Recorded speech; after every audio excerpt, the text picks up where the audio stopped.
Salut bien-aimé dans le Seigneur, partout où tu te trouves, je te salue dans le précieux nom de Jésus-Christ. Aujourd'hui, c'est encore un autre jour que Dieu vient de me donner afin que je vienne partager quelque chose de la part du Seigneur avec toi. Aujourd'hui, Dieu me met en cœur de partager avec toi sur un sujet intitulé Dieu est amour. Je sais bien aimé que tu es conscient et tu le sais. Ce n'est pas un thème nouveau pour toi. Tu sais que Dieu est amour. Tu l'as déjà attendu depuis ton enfance, depuis l'école de dimanche, depuis que tu es chrétien. Tu sais que Dieu est amour. Tu es vraiment conscient que Dieu est amour. Ça, je n'amène pas ce thème pour te donner une nouvelle chose. Mais j'ai besoin d'ajouter quelque chose qui nous échappe dans ce verset qui nous parle de l'amour de Dieu. La Bible dit, et nous avons connu, nous sommes dans 1 Jean chapitre 4, versets 16 à 18. La Bible dit, et nous avons connu l'amour que Dieu a pour nous. Nous avons la connaissance de l'amour que Dieu a pour nous. Bien-aimé, peut-être que tu ne le connais pas, Dieu t'aime. Dieu t'aime d'un amour inconditionnel. Dieu ne t'aime pas parce que tu fais de bonnes choses. Dieu ne t'aime pas parce que tu es beau. Dieu ne t'aime pas parce que tu parles beau français ou un beau anglais. Dieu ne t'aime pas parce que tu vas chaque fois à l'église. Dieu ne t'aime pas à cause de tout ça. L'amour de Dieu pour toi est inconditionnel. Parce que si tu lis dans Romains chapitre 5, la Bible dit que lorsque nous étions encore pécheurs, quand nous étions encore dans la boue de ce monde, quand nous étions encore des prostituées, des impudiques, des adultères, quand nous étions encore des ivrognes, quand nous étions encore des idolâtres, Dieu nous a aimés. Dieu ne t'a pas aimé parce que tu es beau. C'est ton amour, c'est son amour pour toi qui l'a amené à lui et t'a donné la capacité de vaincre le péché. Et même si tu plais à Dieu aujourd'hui, tu fais sa volonté, c'est son amour, c'est sa grâce sur ta vie. Alors la Bible dit que nous avons connu l'amour que Dieu a pour nous. Peut-être que tu ne le connais pas. Aujourd'hui, je te l'informe que Dieu t'aime. Il t'aime réellement. Et beaucoup de gens le savent. Oh non, Dieu est amour, Dieu m'aime, Dieu m'aime de l'amour inconditionnel. Nous le chantons dans des cantiques, partout, dans des prédications à la télévision, dans des réseaux sociaux, dans des prières de motivation matinale. On te parle de l'amour de Dieu, on partage l'amour de Dieu, on t'enseigne concernant l'amour de Dieu. Oui, nous le savons. Voilà pourquoi l'apôtre Jean, il dit, nous avons connu, nous le savons déjà, que Dieu nous aime. Mais il ajoute et disant ceci, et nous y avons cru. Nous y avons cru. Nous avons connu l'amour que Dieu a pour nous et nous y avons cru. C'est là où il y a le problème.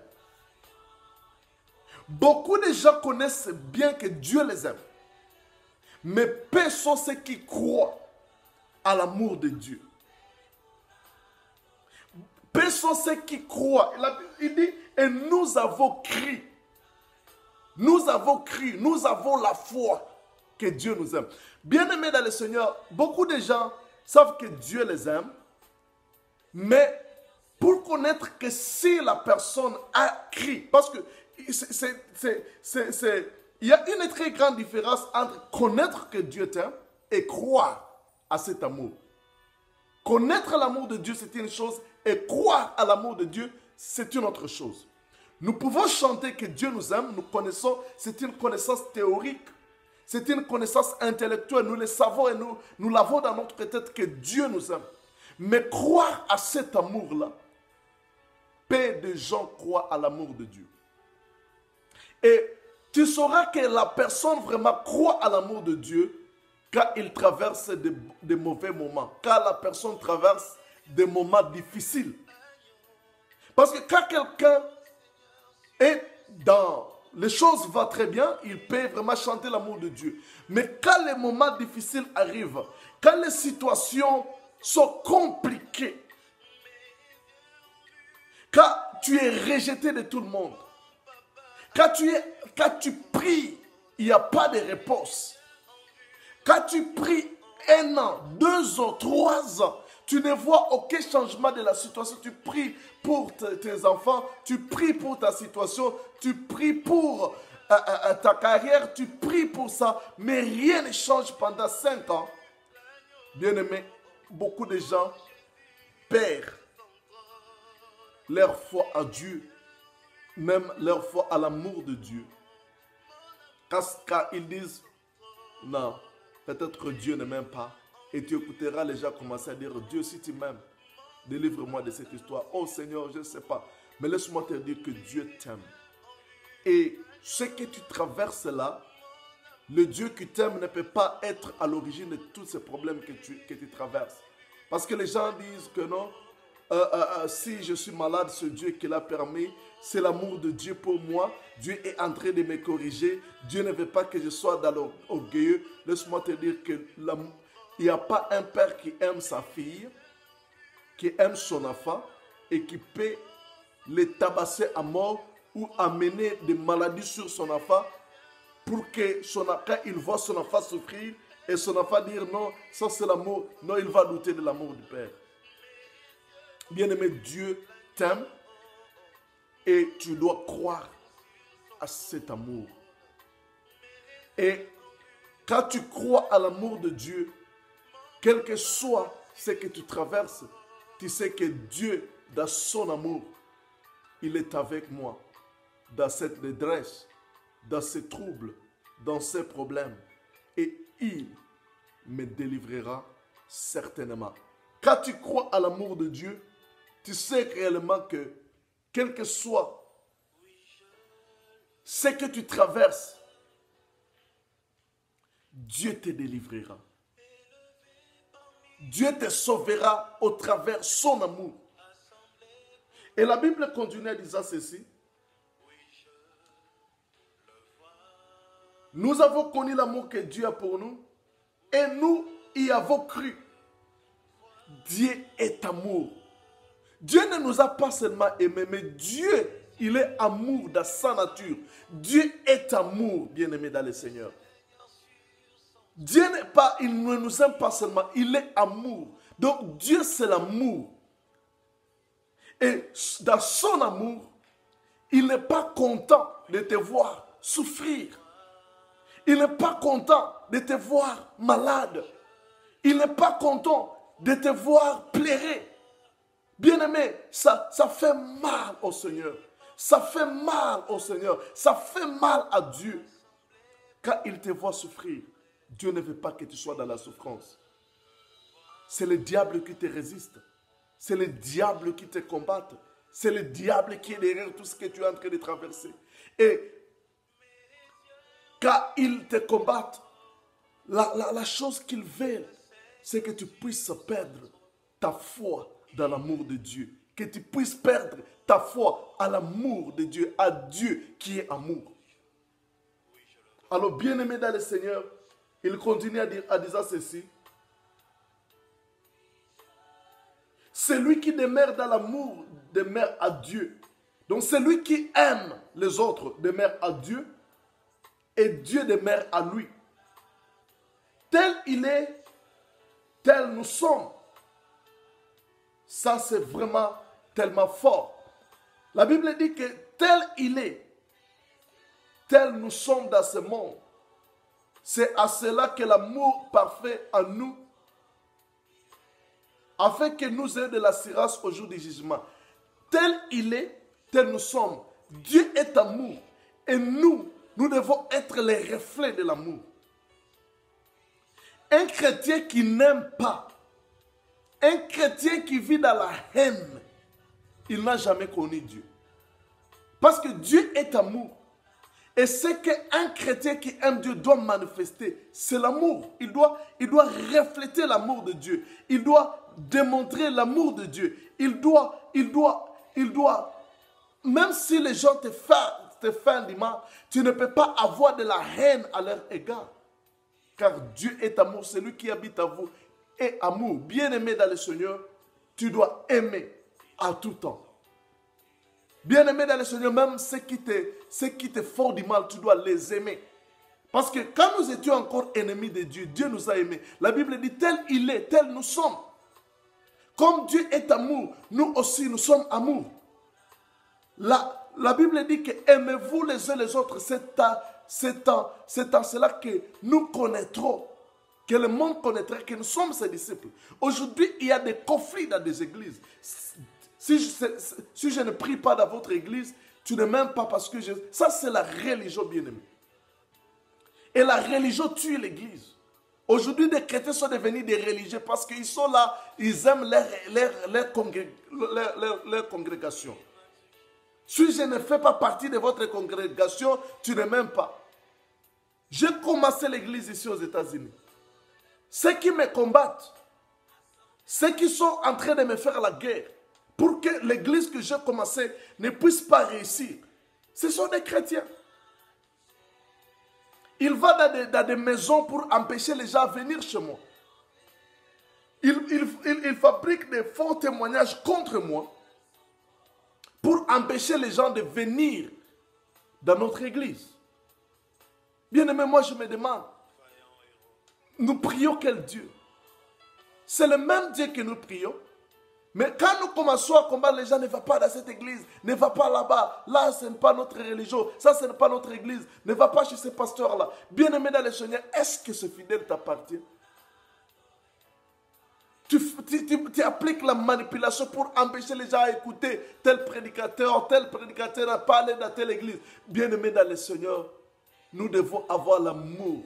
Même si ce pasteur-là est dans l'erreur, nous devons l'aimer. L'amour cache la multitude de fautes. Bien-aimé dans le Seigneur, la Bible dit que tel il est, tel nous sommes. Si Dieu est amour, nous devons manifester l'amour. La crainte n'est pas dans l'amour, mais l'amour parfait bannit la crainte. Quand tu aimes, tu ne peux pas avoir peur. Quand tu es dans l'amour de Dieu, le Dieu qui est amour, tu ne peux pas avoir la crainte. Quand tu sais que Dieu est ton Père, tu n'auras pas la crainte, tu n'auras peur de rien. Parce que tu sais que Dieu est amour. Dieu, il veille sur moi. Même si je suis dans la situation difficile, même si les choses ne marchent pas, Dieu veille sur moi. Il ne me laissera pas tomber. Il me sauvera de cette situation.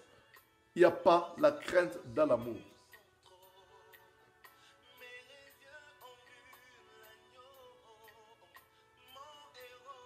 Alléluia. C'est ce que je voulais partager avec vous. Nous devons connaître l'amour de Dieu. Nous devons savoir que Dieu nous aime. Mais aussi nous devons croire. Je vais ajouter quelque chose avant de conclure. Toujours dans le livre du même auteur, l'apôtre Jean. Nous sommes dans Jean chapitre 17. Il y a quelque chose de très important.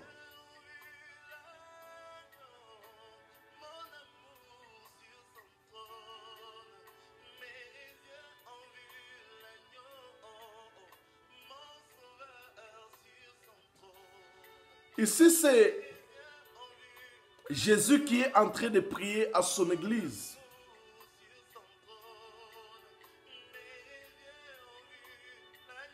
Il dit ceci dans Jean chapitre 17. Je cherchais les versets. Il dit, comme tu m'as envoyé dans le monde, je les envoie aussi. Jean chapitre 17, verset 18. Et je me sanctifie moi-même pour eux, afin qu'eux aussi soient sanctifiés par la vérité. Ce n'est pas pour eux seulement que je prie, mais encore pour ceux qui croiront à moi par leurs paroles.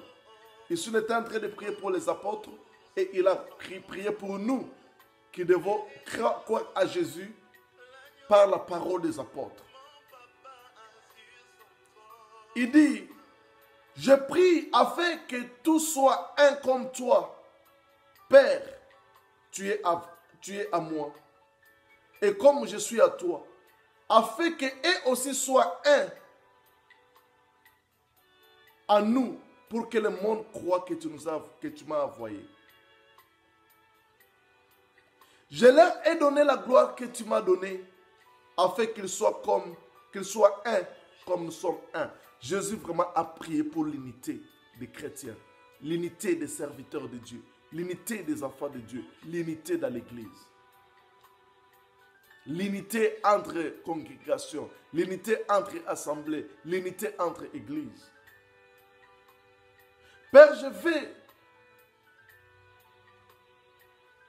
Il continue à dire, moi en un et toi en moi, afin qu'ils soient parfaitement un, et que le monde connaisse que tu m'as envoyé, et que tu les aimes comme tu m'as aimé. Il dit, laisse que le monde les sache que tu les aimes comme tu m'as aimé.